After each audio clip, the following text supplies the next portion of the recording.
Assalamualaikum warahmatullahi wabarakatuh. Bagaimana kabarnya hari ini? Alhamdulillah, hari ini kita akan memasuki pelajaran 10. Sebelum itu, mari kita berdoa terlebih dahulu. Bismillahirrahmanirrahim. Rabbi zidni ilma warzuqni fahma. Ya Allah, tambahkanlah ilmuku dan berilah aku pemahaman. Amin. Nah, anak-anak semuanya, di pelajaran 10 ini kita akan membahas kisah keteladanan Wali Songo. Nah, anak-anak semuanya, mungkin kalian sudah pernah dengar ya, apa itu Wali Songo dan siapa mereka. Iya, amati gambar berikut ini. Nah, ini adalah Wali Songo ya. Ada Sunan Gresik, Sunan Ampel, Sunan Bonang, Sunan Giri, Sunan Kudus, Sunan Gunung Jati, Sunan Kalijaga, Sunan Muria, dan Sunan Derajat. Baik anak-anak semuanya, anak-anak yang soleh dan solihah, apa yang kalian ketahui tentang Wali Allah? Siapa saja mereka? Apa saja keistimewaan mereka? Ya, di sini kita akan membahas ya siapa Wali Allah, kemudian siapa mereka, dan apa saja sih keistimewaannya. Oke, Wali Allah di dunia ini jumlahnya banyak sekali. Tetapi dalam pelajaran ini yang akan kita pelajari hanya Wali Songo saja ya. Nah, anak-anak semuanya, siapa sih Wali Allah itu? Iya. Amati gambar ini ya. Kita lihat di sini ada orang yang sedang mengajar dan belajar, menyampaikan dakwah gitu ya. Al-Quran menjelaskan bahwa wali Allah adalah orang yang beriman dan bertakwa. Di samping melakukan hal-hal yang wajib, para wali Allah senantiasa melakukan hal-hal yang sunnah serta menjauhi hal-hal yang makruh. Nah, anak-anak semuanya, Allah Subhanahu wa taala berfirman, A'udzu billahi minasy syaithanir rajim. Bismillahirrahmanirrahim. Ala inna awliya Allahi la khawfun alaihim wa la hum yahzanun. Alladzina amanu wa kanu yattaqun. Artinya, ingatlah wali-wali Allah itu, tidak ada rasa takut pada mereka dan mereka tidak bersedih hati, yaitu orang-orang yang beriman dan senantiasa bertakwa. Nah, anak-anak semuanya, bagaimana keimanan wali Allah? Apa saja keutamaan mereka?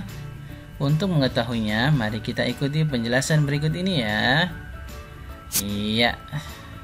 Keimanan wali Allah. Keimanan yang dimiliki wali Allah tidak dicampuri oleh kesyirikan. Mereka tidak mengakui kekuatan lain, misalnya batu, keris, adanya tombak, senapan, dan lain-lain yang merupakan perbuatan syirik.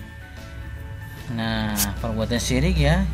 Allah Subhanahu wa taala berfirman, "Fariqan hada wa fariqan haqqa 'alaihimud dhalalah.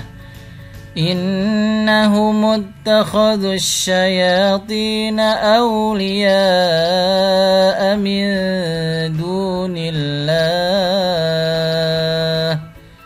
wa yahsabuna annahum muhtadun."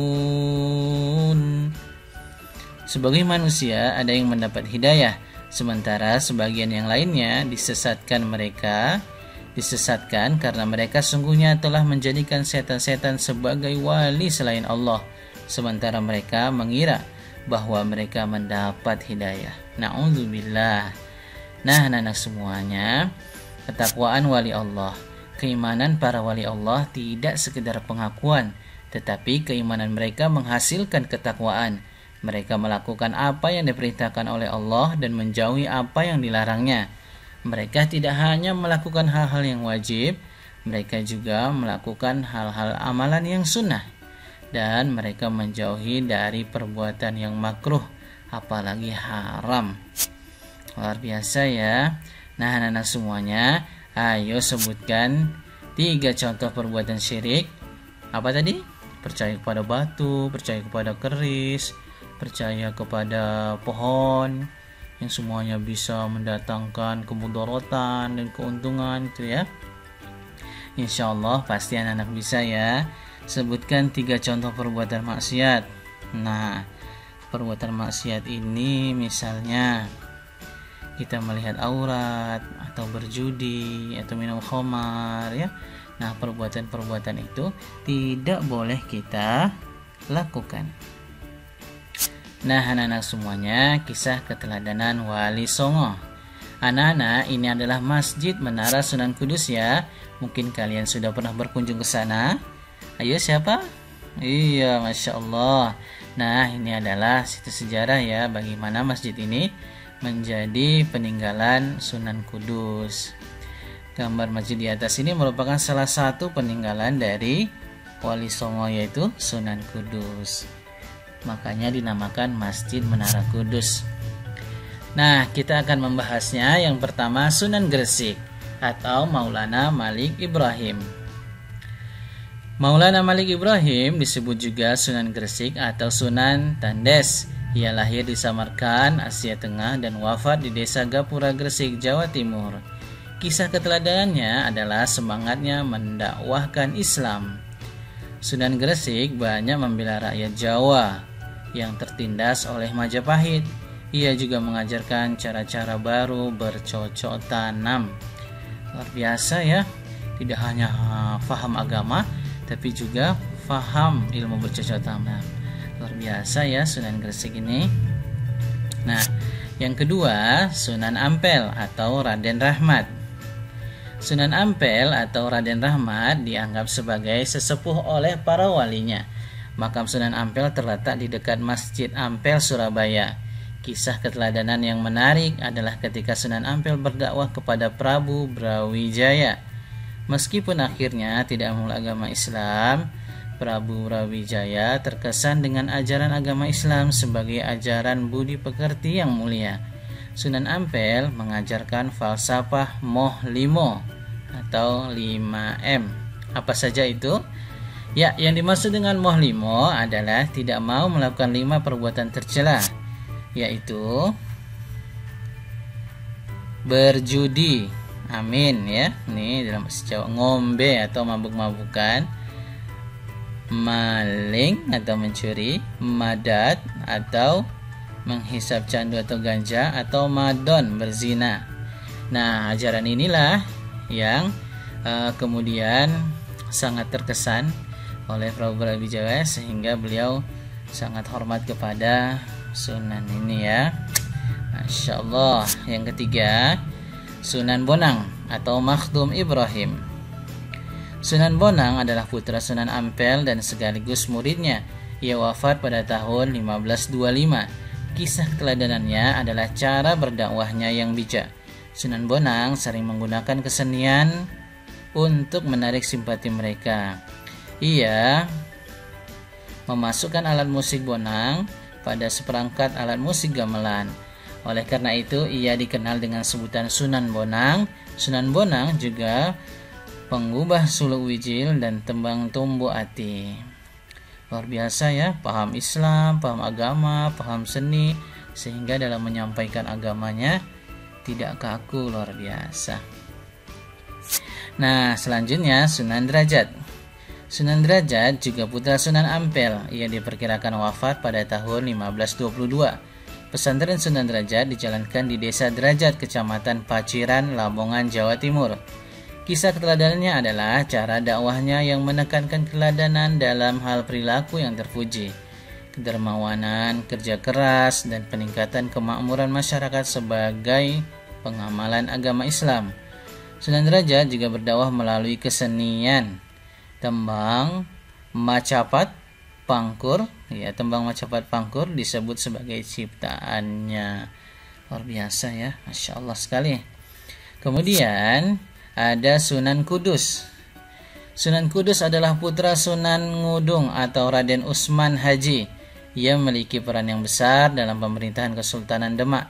Ia menduduki posisi sebagai Panglima Perang, Penasehat Sultan Demak, dan Hakim Peradilan Negara. Masya Allah, banyak sekali jabatannya ya. Sunan Kudus banyak berdakwah di kalangan kaum penguasa dan priai Jawa. Di antara yang pernah menjadi muridnya adalah Sunan Prawata, penguasa Demak, dan Arya Panangsang Adipati Jipan Panolan. Salah satu peninggalannya yang terkenal adalah Masjid Menara Kudus. Sunan Kudus wafat pada tahun 1550. Luar biasa ya Sunan Kudus ini. Kemudian Sunan Giri. Sunan Giri adalah putra Maulana Ishak. Ia termasuk murid Sunan Ampel dan seperguruan dengan Sunan Bonang. Salah satu keturunannya adalah Sunan Giri Prapen yang menyebarkan agama Islam ke wilayah Lombok dan Bima. Sunan Giri berjasa mendakwahkan Islam di Jawa, bahkan sampai ke wilayah timur Indonesia. Ia pernah menjadi hakim dalam perkara Syekh Siti Jenar. Ia pun juga berdakwah melalui kesenian. Tembang Islam untuk dolanan anak-anak diciptakannya seperti jamuran, jitungan, dan delikan. Masya Allah ya, Wali Songo ini hebat-hebat semuanya. Sunan Kalijaga atau Raden Said. Sunan Kalijaga adalah putra Adipati Tuban yang bernama Tumanggung Wilatikta atau Raden Sahur, atau Sayyid Ahmad bin Mansur atau Syekh Subakir. Ia adalah murid Sunan Bonang. Sunan Kalijaga juga menggunakan kesenian dan kebudayaan sebagai sarana untuk berdakwah, seperti misalnya wayang kulit ya, dan tembang suluk ilir-ilir, dan gundul-gundul pacul juga dianggap sebagai hasil karyanya. Mungkin kalian pernah dengar ya, itu ya, Masya Allah. Kemudian yang ke-8 Sunan Muria atau Raden Umar Said. Sunan Muria atau Raden Umar Said adalah putra Sunan Kalijaga. Ia adalah adik ipar Sunan Kudus. Tempat tinggalnya di Gunung Muria yang letaknya di sebelah utara kota Kudus, Jawa Tengah.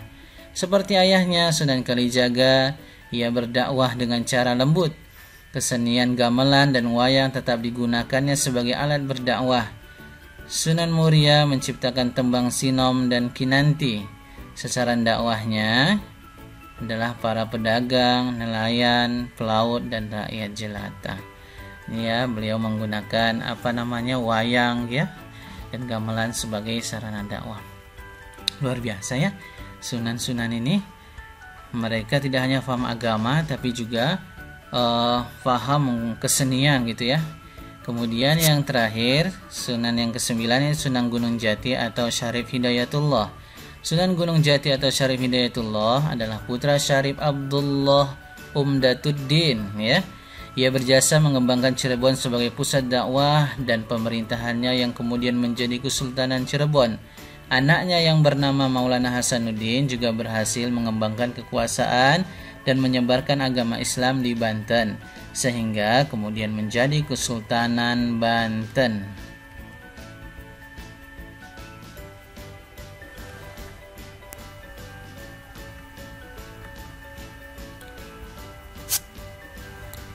Nah, Sunan Gunung Jati memberikan keteladanan yang baik dalam bekerja. Ia sering ikut bermusyawarah dengan para wali lainnya di Masjid Demak. Pada pembangunan Masjid Agung Sang Cipta Rasa pada tahun 1480, Sunan Gunung Jati melibatkan banyak pihak, termasuk para wali lainnya dan sejumlah tenaga ahli yang dikirim oleh Raden Patah. Nah, ini masjidnya ya. Nanti kalian kalau pernah ke sini, kalian mengunjungi situs sejarah yang luar biasa. Nah, anak semuanya, ayo sebutkan falsafah Mohlimo Sunan Ampel. Ayo, apa tadi falsafahnya? Pasti kalian tahu. Tadi sudah kita ini ya. Iya, apa saja? Iya, amin ya, berjudi, ngombe, jangan mabuk-mabukan, jangan maling, jangan menghisap candu atau ganja, dan jangan madon atau berzina. Kemudian ayo ceritakan kisah keteladanan Sunan Derajat. Masih ingat? Iya. Apa sih keteladanan Sunan Derajat itu? Keteladanan Sunan Derajat diantaranya adalah cara dakwah yang menekankan keteladanan dalam hal perilaku yang terpuji, bekerja keras, kemudian kedermawanan, dan peningkatan kemakmuran masyarakat sebagai pengamalan ajaran Islam. Kemudian ayo ceritakan kisah keteladanan Sunan Bonang. Nah, kisah keteladanan Sunan Bonang, misalnya kisah keteladanan Sunan Bonang itu diantaranya adalah cara dakwahnya yang bijak ya. Beliau menggunakan kesenian untuk memahamkan Islam kepada jamaahnya. Luar biasa ya sunan-sunan ini, selain paham agama juga paham kesenian dan metode pertanian. Masya Allah, luar biasa ya. Nah, anak-anak semuanya, ini adalah rangkumannya. Wali Allah adalah orang yang beriman dan bertakwa kepada Allah. Kemudian sini ada kisah-kisahnya, ya, rangkuman-rangkumannya. Ini nanti akan memudahkan kalian untuk memahami materi kita pada pelajaran 10 ini ya. Nah, anak-anak yang solih dan solihah, ini juga masih rangkumannya. Nah, sekarang ayo kita berlatih. Siapakah wali Allah itu? Siapa wali Allah?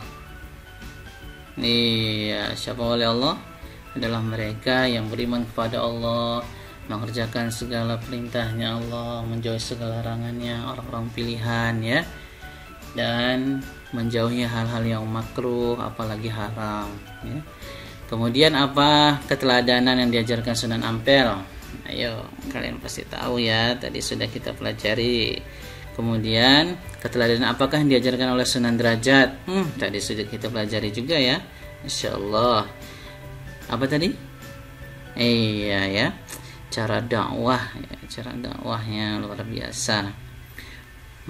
Dengan cara yang terpuji, mengajak orang untuk kerja keras, untuk gemar berbagi gitu ya. Kemudian keteladanan apa yang disunahkan oleh Sunan Bonang? Masya Allah, Sunan Bonang ini sangat cara dakwahnya dengan seni ya, luar biasa memahami seni, dan juga beliau sangat bijak dalam berdakwah ya. Keteladanan apakah yang diajarkan oleh Sunan Gresik? Nah, apa? Iya, nanti kalian cari ya, di situ sudah kita pelajari. Tadi sudah dikasih nih kisi-kisinya 3, kalian tinggal mencari yang lain. Baik anak-anak semuanya, di sini ya, kalian boleh buat setuju, tidak setuju, atau tidak tahu mengenai pernyataan ini. Wali Allah penakut, tidak berani dengan setan dan penjajah. Pasti tidak setuju ya, bertentangan sekali. Wali Allah iman yang kuat dan rajin beribadah, pasti setuju ya. Aku senang meneladani perilaku wali-wali Allah karena mengajarkan kebaikan, pasti setuju. Wali Allah tidak pernah berbuat dosa. Ya, tidak setuju ya, setiap manusia itu pasti pernah berbuat dosa ya. Hanya saja siapa yang setelah berbuat dosa kemudian bertaubat dan tidak mengulangi perbuatan dosa itu lagi. Nah, anak-anak yang soleh dan solihah, ayo kita praktikkan. Ayo buat pentas drama yang mengisahkan kegiatan dakwah Sunan Kalijaga. Kemudian kalau bisa nih kita buat juga pentas drama mengisahkan kegiatan dakwah Sunan Ampel. Misalnya nanti kita buat di acara kenaikan kelas dan sebagainya ya.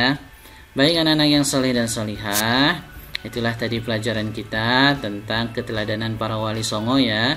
Luar biasa wali songo ini, selain mereka paham agama, mereka juga paham tentang kesenian, cara berdakwah, menyampaikan dakwah agar bisa diterima oleh orang lain. Luar biasa, sangat pantas untuk kita teladani ya anak-anak semuanya. Terima kasih atas perhatiannya. Kita akhiri dengan hamdalah dan doa kafaratul majlis. Alhamdulillahirabbil alamin. Subhanakallahumma bihamdika asyhadu an la ilaha illa anta astaghfiruka wa atubu ilaik. Assalamualaikum warahmatullahi wabarakatuh.